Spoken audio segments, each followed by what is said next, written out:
has been in the news for the last few days, and there are leaders in the opposition who are eulogizing Aurangzeb. Remember, Samajwadi Party MLA in Maharashtra, Mr. Abu Azmi, was suspended, and now the NDA leaders are stepping up their attack, demanding the demolition of tomb of Aurangzeb in Maharashtra. Listen into the reactions.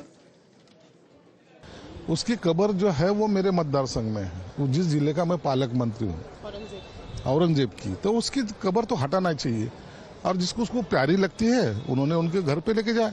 आपको क्या लगता है कि demolish कर देनी चाहिए उनकी कब्र? बिल्कुल डिमोलिश करनी चाहिए। ये यादें क्यों चाहिए हमको? और मैं सीएम साहब से भी इसके बारे में मिलूंगा, उनसे बात करूंगा और वो कब्र हटाने की कार्रवाई करने की मांग भी करूंगा। योगी का बयान तो बहुत ठीक है, बहुत ही क्लियर स्टेटमेंट है। ऐसे कुछ लोग होंगे उधर भेज दो तो वो ठीक कर देते। अखिलेश यादव ने हम हमेशा मुस्लिम और यादव की राजनीति की है। मैंने तो अफजल खान के कब्र को मैंने खुद ही डिमोलिश किया है, तो यह हाँ ना का प्रश्न कहाँ है? अफजल खान के कब्र को डिमोलिश मैंने किया है ना, तो क्या हाँ ना में है? सुप्रीम कोर्ट में केस गई, उन्होंने भी कहा सही बात है। जिस भाई के साथ मिलकर मरवा दिया उसके बाद उसको भी मरवा दिया, तो जो अपने बाप का नहीं हुआ, जो अपने परिवार का नहीं हुआ, जो खुद को गाजी और आलमगीर समझता था, औकात तो छोटी थी मगर खुद को गाजी और आलमगीर समझता था, तो वो कोई प्रेरणादायी हमारे लिए व्यक्तिमत्व तो नहीं हो सकता है। आज जिस तरीके से अबू आजमी को ये विधानसभा के अधिवेशन से सस्पेंड किया है महाराष्ट्र गवर्नमेंट ने, मैं महाराष्ट्र की गवर्नमेंट को और एक विनती करूंगी, जिस तरीके से अबू आजमी को सस्पेंड किया उसी तरीके से संभाजी नगर में जो आज भी औरंगजेब की कब्र है, उसी तरीके से उसे उखाड़ के ये महाराष्ट्र से बाहर कीजिए। जो औरंगजेब की बातें करते हैं, जो औरंगजेब को अपना सो कॉल्ड फादर बुलाते हैं, उनको भी सबक सीखनी चाहिए कि महाराष्ट्र में औरंगजेब की नहीं, यहाँ पर छत्रपति शिवाजी महाराज के विचार चलेंगे। Now, the opposition seems to be divided over this demand of removal of Aurangzeb's grave. While UBT leaders are backing the idea, NCP, SP leaders believe it should be kept in Maharashtra as a symbol. The first and foremost thing is, if anybody praises Aurangzeb or insults Chhatrapati Shivaji Maharaj, that person has no place in India or in Maharashtra.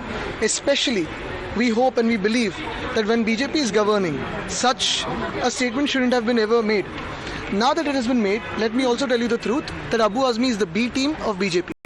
Every time BJP comes into trouble in Maharashtra, they activate Abu Azmi. That's what happened in the last session. If you remember, I had exposed the same thing. I had said that Abu Azmi is the B team of BJP.